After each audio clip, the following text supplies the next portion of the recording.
video, Lloyd Roll aka Mega Buzz. Today's video, we're going to be talking about Scovillain EX. Now, I don't really play the Pokemon video games all that much anymore, but I did play Scarlet and Violet when it first came out, and I ended up having a Scovillain on my team, and I thought Scovillain was a really cool concept for a Pokemon, both grass and fire type. The kind of like hot pepper and green pepper thing I thought was really cool. And when they came out with the card, I was like, this card's actually pretty solid. It's really kind of got that aggro element to it, but also kind of has that control type variant to it as well. And I ended up cooking up this Scovillain deck kind of just over time, and I've really been enjoying it a lot lately. So let's jump right in to that deck list. Alrighty, here we are at that deck list with the star of our show being that Scovillain EX. First attack, Chili Snapper Bind. Your opponent's active Pokemon is now burned.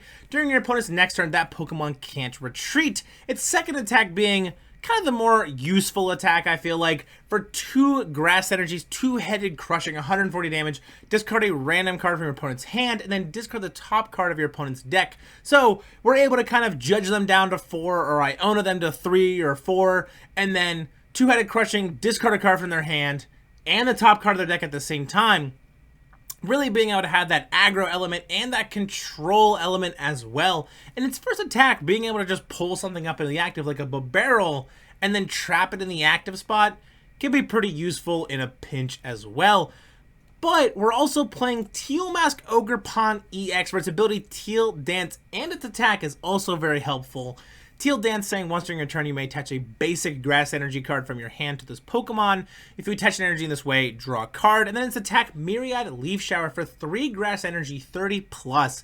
This attack does 30 damage for each energy card attached to both active Pokemon. So against decks like Lugia, where they're putting 3 to 4 energies on that Lugia V-Star, we're hitting some pretty good damage with our Ogerpon into that Lugia. Also very helpful into things like Charizard for weakness, or even just other decks as well that try to pile a bunch of energies onto their Pokemon. You know, first one that comes to my mind is sometimes Chien-Pao can't quite get there with a full KO, and they just leave the energies on their Pokemon. It can be very helpful if you kind of maneuver around that a little bit, and a couple other instances as well. And then, of course, we have Radiant Greninja in there for the concealed cards for that draw engine, Cleffa for the early game pivot and the grasping draw as well. And then where the disruption part comes in on top of that Scovillain, we're playing 4 copies of Judge, 3 copies of Iono, 1 Enhanced Hammer, 3 copies of Grabber, 4 Crushing Hammers, and 2 Jamming Towers. Now, I know what you may be thinking. Why do you have Hero's Cape in the deck if you also have Jamming Tower? I feel like Prime Catcher is also a really great pick for this deck. However, I've found more success with Hero's Cape in just some of the tougher matchups, things like Charizard, or maybe even Lugia as well, forcing them to have to put more energies onto like a Cincino to take a KO, as opposed to Prime Catcher, where I only get 1 time use out of it, and we can't really get it back, and this deck isn't trying to one-shot anything. We're trying to slowly tear apart their hand and pick away at them while taking KOs over the course of 2 or 3 turns before we take that knockout. So Hero's Cape just felt a lot better. A 360 HP Scovillain that's hitting you for 140, taking a card out of your hand and milling you a card just felt more threatening and kind of more fitting. So you just have to watch when you're putting Jamming Tower into play and having Hero's Cape as well. And then, of course, I also want to point out the 4 copies of Bug Catching Set. Being able to look at the top card 7 cards of your deck, reveal up to 2 in any combination of Grass Pokemon or basic Grass Energy cards you find there. Being able to find some of these missing pieces, like maybe that Scovillain EX that you may need, or a backup Capsakid, the Ogerpon, or even just the energy so you can Teal Dance and attach for turn, and things like that. So now, let's jump right in to that gameplay. Alrighty, here we are at that gameplay. At the coin flip here, ends up being heads, and unfortunately we don't get to pick if we go first or second, but we do want to be going first in this deck most of the time. We really want to be able to evolve our Capsakids into Scovillains, be able to attach for turn, and then attach again on our second turn to be able to start using that 2-headed Crushing attack to start picking apart our opponent's hand and milling them slowly over time as well.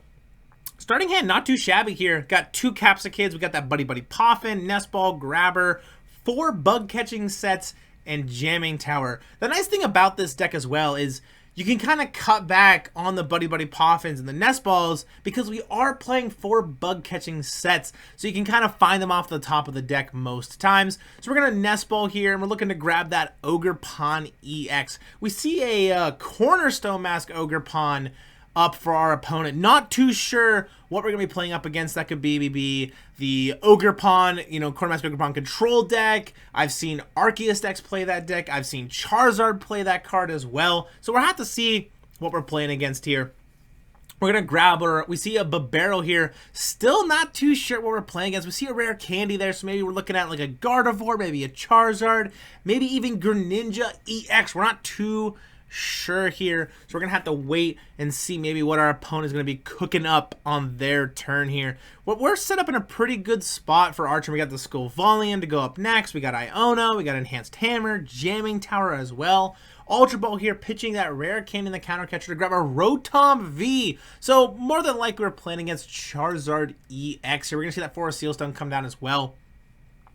Going to be able to use that Forest Seal Stone ability to be able to find any one card from their deck and put it into their hand. Very powerful V-Star ability, being able to just search your deck for any one card. We're going to come on down with an Arven here. Still could be Gardevoir, but we're more than likely looking at a Charizard EX deck here. We're going to see that Buddy-Buddy Poffin come down, and we're probably going to look into see them slam down 2 Charmanders here off of that Buddy-Buddy Poffin, and they got that Defiance Band in their hand as well.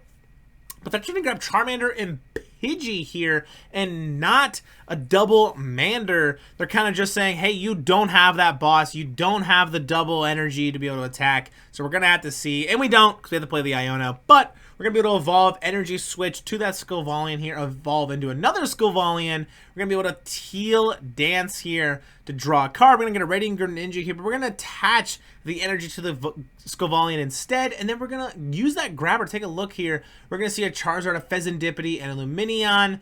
The hard part is if I take the Fezandipity, it stops the flip the script. If I take Lumineon, it stops them from being able to search out Arven. So we're going to have to see. So we're actually going to take that Lumineon here because I don't want my opponent to be able to guarantee that Arven from the Lumineon here. So we're going to take the KO for weakness on that Cornerstone Mask Ogerpon, taking 2 prize cards, shredding the Charizard EX from hand, and milling a Canceling Cologne as well. So they are going to have that Fezandipity to be able to use the flip the script. So I kind of went with the, okay, Lumineon guarantees you to find Arven and Rare Candy, as opposed to Fezandipity, where it only lets you draw 3 cards, so you might not hit, you know, Arven into another Charizard EX, because we did mill the one into, you know, Rare Candy and all this other stuff. So that was the thought process there. So they're going to flip the script, draw 3 cards here. We're going to be able to see if they can piece together, you know, a Rare Candy into Charizard, maybe Rare Candy into Pidgeot, and then Rare Candy into Charizard from there. We're just going to have to see here. But we see a Buddy-Buddy Poffin come down, grabbing double Mander here. They're going to switch out of the Pidgey into a Charmander here, which maybe just says, hey, I don't have it. I don't want you to KO my Pidgey. Maybe we're just going to instant charge and pass here. But we're going to bosses up your Scovillain with no energy on it. Just pretty much saying, hey, you don't have a switch effect. You don't have it like that.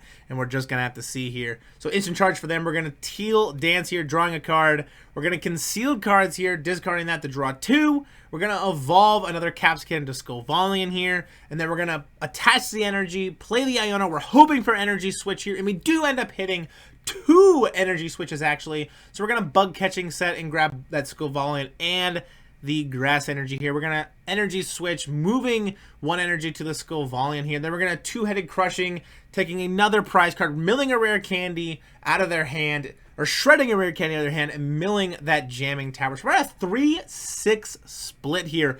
Really just kind of powering through our deck. Have 2 Scovillains set up. We're going to be able to set up another Scovillain here soon. We got the Ogerpon in the back if we need it. We got the free pivot for the Cleffa. So we're in a really solid spot here. But our opponent going to be able to Rare Candy Charizard with the Defiance Band on it as well. Going to be able to use that Infernal Rain ability to be able to search their deck out for 3 Fire Energies and attach them to their Pokemon any way they would like. So we're probably going to see 2 come down for the Charizard and then 1 to the Mander there. So they're definitely going to be able to take a KO on the Scovillain, which is not ideal for us. However, we have a really cool play at our disposal. We can put up the Ogerpon EX and then Teal dance the energy to it, and then Energy Switch another energy from our Scovillain to the Ogerpon to be able to take a knockout on our opponent's Charizard EX a little more effectively as opposed to the Scovillain, because with that Defiance Band, they're definitely going to be able to take a KO on our second Scovillain EX, and we don't really want that to happen here. So we're going to Teal Dance, put the energy to that Ogerpon here, and then we just got to be able to find our way into, you know, getting that energy attached, which we have the Energy Switch here. So we're just trying to kind of set up a better board state for us. We're going to Grabber here. We're going to put the Pidgeot EX at the bottom of their deck. We're going to also Crushing Hammer, hit the heads, get rid of the energy. We're going to be able to attach the energy, Judge for some more disruption here. We're going to have Crushing Hammer again. So we're trying to hit that double turbo, which we end up hitting heads as well. So we're going to get that double turbo out of there so they can't take a KO on our Cleffa as well. We're going to put the Hero's Cape on our Scovillain EX. And then we're going to Myriad Leaf Shower for 360 damage onto our opponent's Charizard EX, taking 2 more prize cards, putting us at a 1-4 split here. And I'm pretty much telling my opponent, hey, you got to have Rare Candy Charizard to get rid of this Ogerpon. If not, I probably got game. So what do you got? They're going to bench that Radiant Charizard here. And we need them to also maybe have some disruption as well, because if they don't, we have Boss Orders, but they're going to Roxanne us, putting us into double Grass Energy, which is not ideal. We do have a Teal Dance at our disposal, actually 2 Teal Dances. However, if they KO this active Ogerpon EX, I only have access to the 1 Teal Dance. So we're going to Nest Ball here for the Lumineon V, just trying to thin their deck a little bit more. I don't think they want to use the Luminous Sign because they've already used a supporter for turn. So just trying to thin the deck for that flip the script off that Pheasantipity EX. So we're going to Unfair Stamp here as well, and then putting us into Nest Ball and Energy Switch, which I feel like isn't as good as Double Energy because we can't draw as many cards with this hand that we have currently as opposed to what we could have with double Grass Energy. So our opponent going to evolve Charmander, Charmeleon, Instant Charge, and then just say, hey, I think you got this. There's nothing I can do. I can't switch out of it. There's nothing I got. So pass to you. Myriad Leaf Shower for the game to take our last prize card. Really being able to just showcase the disruption of the deck, the power of the deck as well into our Charizard opponent there. So now let's jump right in to that outro. Alrighty, that's gonna do it for today's video. If you guys are enjoying the content I've been making so far on the channel, don't forget to leave a like, smash the subscribe button. I really appreciate it. And while you're down there taking care of that, I'll make sure to also put the deck list that I played in today's video in the description below, ready for copy and paste right into TCG Live. So I'll see you all in the next one. Peace!